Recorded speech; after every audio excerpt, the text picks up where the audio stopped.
we're joined by JMU alumna Julia Weaver, who's here to discuss with us today how life has been for her since graduation.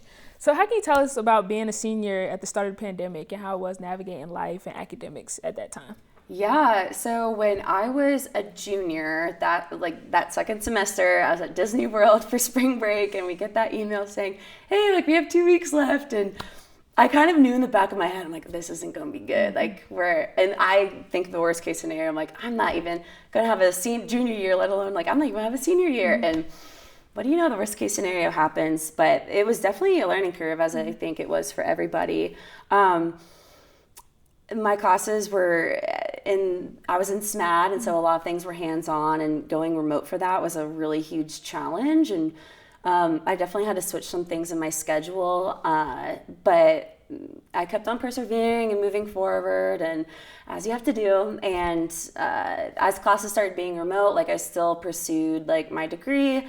And then when I hit my second semester, my senior year, I just had 2 classes left. So I went down to Charlotte for an internship, and it was a really great experience and still getting hands-on stuff during the pandemic. But then I was in Charlotte for a little while, and I just didn't have a lot of peace about being there. And so when I came back to JMU for graduation, I was just I was reminded of how much I loved it here, and just being in person again. That was when COVID lightened up a little bit, and being in Bridgeforth graduating with my friends again, it was such a warm feeling. And fast forward, I accepted a job here at JMU, so now I'm one of the campus photographers and videographers, and I feel like a lot of that experience right now, the past several months, have redeemed a lot of that experience I lost in college. So it's been really cool to kind of have school without the school, but the great things that come with JMU, it's all there. And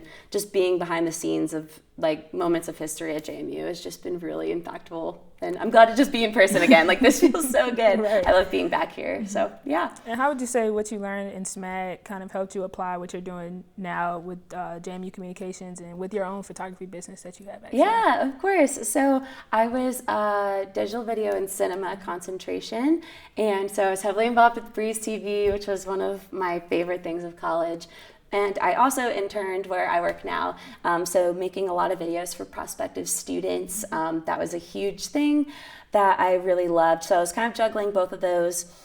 And I think that hands-on experience specifically, SMAD offers really great stuff, but I think you have to really get outside of the classroom in order to get really real world experience. And Breeze TV and working at marketing and branding really did that for me. And so getting that hands-on experience and making, I think the most important thing, and any advice I'd give to any senior, is the connections you make right now in college. You never know what that's going to lead in the future, because my supervisor now was my supervisor when I was a junior. And so just making those connections is so important, and you never know what doors are going to open. And what advice would you give for students that aren't looking to go into that hard news future and kind of want to go into what you're doing now, and maybe other aspects of news in general?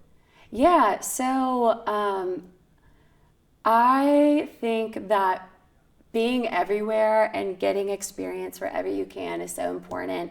So if you're a SMAD major, going to help with the 405 films for SMAD Fest, getting on a boom mic, or even doing Breeze TV. If you've never done, if you've never written a script for journalism, still doing that, because every single skill that you're getting, whether it's in journalism or not journalism, it's all very valuable, because you see nowadays a lot of reporters, they man their own camera, so you have to know the technical stuff, the creative stuff, and also have that presence in front of the camera. But I think also when you're in SMAD as well, going to SMAD specifically, and you are journalism concentration, I don't think you're limited to just journalism either, even though those skills can be applied to so many other areas. I've seen a lot of my friends who work in New York, and they're doing late night TV, which is one of my dreams personally, but also working in LA, working in movies. And so I think as long as you have your hands on a camera, that's my biggest piece of advice, is just building that reel will really help. And you talk about experience. How would you say being a part of the New York program, studying in that that environment kind of helped shape you in your career now? Yeah, so the New York program happens every summer and is led by Imelda O'Reilly, one of my favorite professors. Shout out. And that program, you kind of write a script ahead of time. I had this idea based off my own life experiences, and I collaborated with my close friend Dominique, who was also an alum with Breeze TV.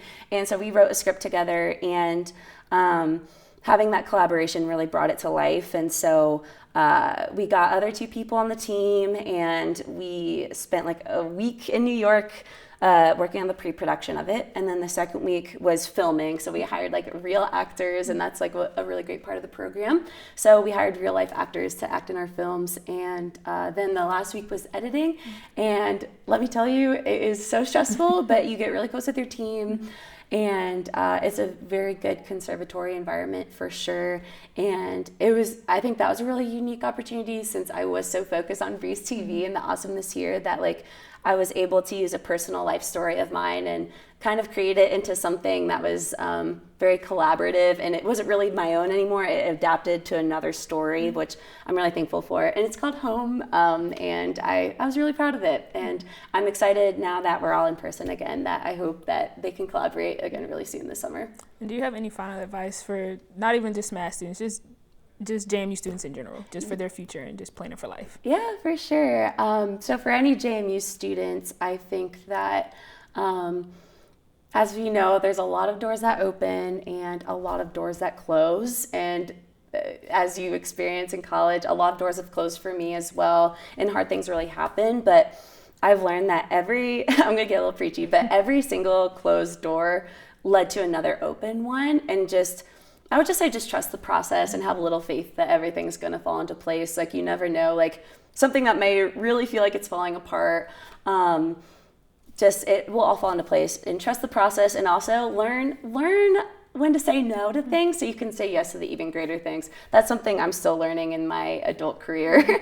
So kind of just saying no when needed so you don't spread yourself too thin, and you can really flourish and thrive in your yeses. I think that would be my advice for any JMU student. Thank you so much for joining us today, Julia. We really do appreciate all the advice and the words of wisdom. Thanks, Chandler. And back to the main desk.